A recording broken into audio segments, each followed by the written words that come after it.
जो जगत की उत्पत्ति, स्थिति और विनाश के कारण है, तथा जो तीनों प्रकार के ताप के नाश करने वाले हैं, उन सच्चिदानंद स्वरूप भगवान श्री कृष्ण को हम वंदन करते हैं। जीव है तो ईश्वर का ही अंश, तो भी उस ईश्वर को पहचानने का यत्न नहीं करता है। ये बड़ा चिंता का विषय है और इसी कारण से उसे इस जीवन में आनंद नहीं मिलता है। कोई कैसा भी जीव हो, उसे ईश्वर से मिलना है, ये जानने की बात है। भक्त भगवान के साथ खेलते हैं और जीव जो क्रिया करता है वह सब ईश्वर के लिए करता है, तो उसकी प्रत्येक क्रिया भक्ति बन जाती है। भक्ति का विशेष संबंध मन के साथ है और जिससे भक्ति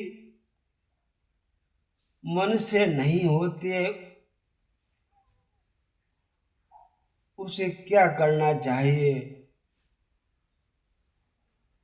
उसे तब तन से सेवा करने की जरूरत है, तन से सेवा करना चाहिए। वही भगवान की भक्ति है। मानसिक सेवा करना चाहिए, सबसे श्रेष्ठ है। साधु संत तो मानसिक सेवा में तन्मय ही रहते हैं। यदि ऐसी सेवा तन्मयता से हो जाए तो जीव कृतार्थ होता है, चाहे ज्ञान मार्ग से, चाहे प्रेम मार्ग से, योग मार्ग से, किसी भी मार्ग से ईश्वर के आनंद का अनुभव करना चाहिए और उसी आनंद का अनुभव भक्ति से, प्रेम से सहज हो जाता है। दुख क्या है? दुख मन का धर्म है, आत्मा का नहीं है। मनुष्य दुख में ईश्वर का अनुभव करता है, जिससे उसका परमात्मा के साथ संबंध होता है और उसे आनंद मिलता है। जीव का स्वभाव सुंदर नहीं है, परंतु परमात्मा का स्वभाव अति सुंदर है। दूसरों का दुख दूर करने का पर आध्यात्मिक, आदि दैविक तथा आदि भौतिक तीनों प्रकार के तापों के नाश करने वाले भगवान श्री कृष्ण की हम वंदना करते हैं। बहुत लोग पूछते हैं कि वंदना करने से क्या लाभ है? अरे भाई, वंदना करने से पाप जलकर राख हो जाते हैं। वंदना अकेले शरीर से नहीं, मन से भी करो, प्रेम से करो, प्रेम से नमन करो। नमन प्रभु को बंधन में डाल देता है। दुख में जो साथ दे वह ईश्वर है और सुख में जो साथ दे वह जीव है। ईश्वर सर्वदा दुख में साथ देते हैं, अतः ईश्वर वंदनीय है सब प्राणियों के। भगवान के आगे हाथ जोड़ना, मस्तक नवाना, क्या है इसका अर्थ? हाथ क्रिया शक्ति का प्रतीक है। हाथ जोड़ने का अर्थ है अपने इन हाथों से सत्कर्म करूंगा। मस्तक नवाने का अर्थ है मैं अपनी बुद्धि शक्ति को हे नाथ आपको समर्पित करता हूँ। और वंदना करने का अर्थ है कि अपनी क्रिया शक्ति और बुद्धि शक्ति श्री भगवान को अर्पित करना चाहता हूँ। भगवान को बंधन करने से पाप ताप का नाश होता है। निर्भय होना है तो भगवान को प्रेम से बंधन करो। मेरे भगवान दया के सागर हैं। केवल वाणी और शरीर से नहीं परंतु हृदय से भी वंदना करो। हृदय से वंदना करने से श्री भगवान से संबंध हो जाएगा, ब्रह्म से संबंध हो जाएगा। ये जीव चाहे जो कुछ भी करे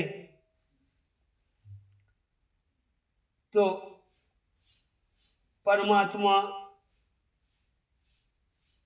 के लिए ही करे और उन्हीं को वंदन करे।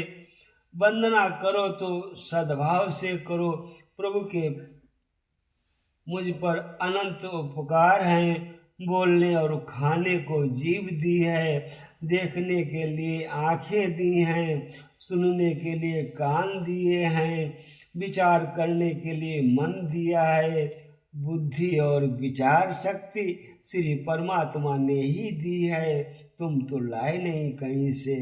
ईश्वर के उपकारों को याद करो, याद रखो और कहो, हे भगवान मैं आपका ऋणी हूँ, कैसे ऋण चुकाऊं। ऐसी उत्तम भावना के साथ वंदना करो। कहो कि मेरे परमात्मा तूने मुझ पर कृपा की है, तेरी कृपा से मैं सुखी हूँ। मेरे पाप तो अनंत हैं परंतु हे नाथ आपकी कृपा भी अनंत है। विचार करो कि प्रभु ने मुझे जो दिया है क्या मैं उसके योग्य हूँ। हे नाथ मैं तो योग्य नहीं हूँ, मैं तो पापी हूँ। फिर भी प्रभु जी ने मुझे संपत्ति और प्रतिष्ठा इस जगत में दी है। जीव योग्य नहीं है फिर भी जीव को प्रभु ने अधिक दे रखा है। हे नाथ आपके उपकार अनंत हैं। वंदन करने से अभिमान का बोझ कम होता है। वंदन करके तुम्हारी क्रिया शक्ति और बुद्धि शक्ति भगवान के अर्पण करने के पश्चात कुछ शंका की आवश्यकता नहीं। आपका पूरा ध्यान रखेंगे। मनुष्य किसी भी दिन ईश्वर का भय नहीं रखता है, इसलिए वह दुखी होता है। परमात्मा के साथ प्रेम करोगे तो काल का भय नहीं रहेगा। आँख का सदुपयोग करो, धन का सदुपयोग करो, वाणी का सदुपयोग करो तो मृत्यु उज्जवल होगी। प्रति क्षण जो ईश्वर का स्मरण करता है उसकी मृत्यु सुधर जाती है। संसार सुख का उपभोग करने के लिए मनुष्य भी अपनी आत्मा पर वासना का विष लगा लेता है। सौंदर्य को देखकर मनुष्य मात्र मुग्ध हो जाता है और देह भान को भूल जाता है। अपनी आत्मा पर अज्ञान अविद्या का आवरण लगाकर वह विषय आनंद में डूब जाता है। किसी के बाहरी रूप रंग बनावट श्रृंगार पर मोहित नहीं होना चाहिए। जो बाहर से सुंदर हो वह अंदर से भी शुद्ध होना चाहिए। ऐसा मानना गलती है, ऐसा मानना मूर्खता है। वासना उभर आने पर जीव अपना स्वरूप भूल ही जाता है। अज्ञान के कारण ही स्वरूप विस्मृत हो जाता है। वासना का विनाश होने पर ही भगवान से मिलन हो पाता है। हे मनुष्य प्राणी वासना का दास है, अतः उसका पतन हो जाता है। अपनी आँखों को ईश्वर में लगाएं, तो वासना तुम्हारे हृदय में कभी नहीं आ पाएगी। साधारणतया वासना आंखों से ही मन में घुस आती है और फिर निकलने का नाम ही नहीं लेती है। चाहे कुछ भी करो, आंखें बिगड़ी नहीं कि मन भी बिगड़ जाता है। सो आंखों को हमेशा बचाए रखना, केवल भगवान का रूप देखें, सब में देखें और आनंद मिलेगा। कि जब भगवान दृष्टि देते हैं अर्थात आंख मिलाते हैं, भगवान पापी से कभी आंख नहीं मिलाते हैं, उसके सामने देखते तक नहीं हैं। भगवान केवल मन का भाव देखते हैं। भगवान से तो हमें यही प्रार्थना करनी चाहिए कि हे नाथ, हम आपकी शरण में हैं, मुझ पापी को भवसागर पार करा दो। किंतु जीव बड़ा अभिमानी है, वह ऐसी प्रार्थना ही नहीं करता। जीव है तो खाली हाथों वाला, फिर भी वो अकड़ कर चलता है। ईश्वर की कृपा के बिना मनुष्य के पास आ ही क्या सकता है।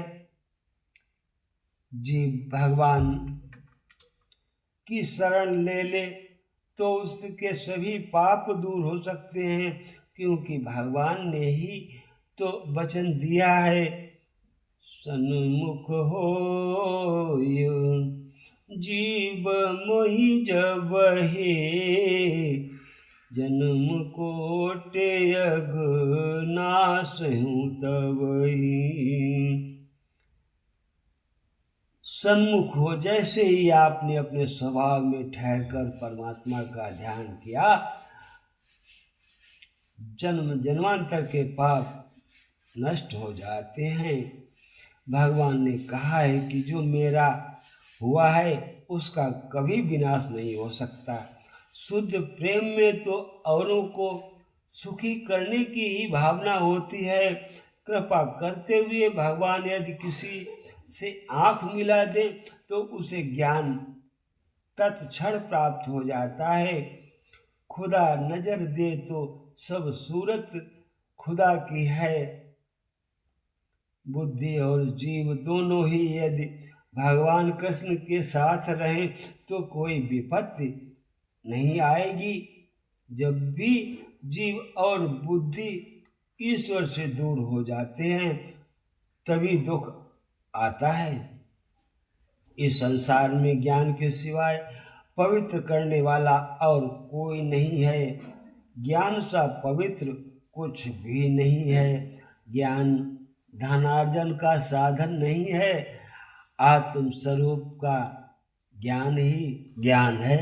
ज्ञान पवित्र है और अज्ञान अपवित्र है।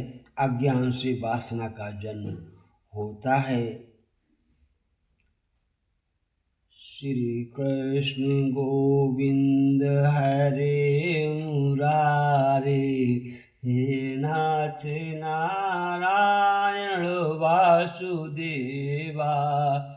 श्री कृष्ण गोविंद हरे मुरारे, हे नाथ नारायण वासुदेवा। हे नाथ नारायण वासुदेवा।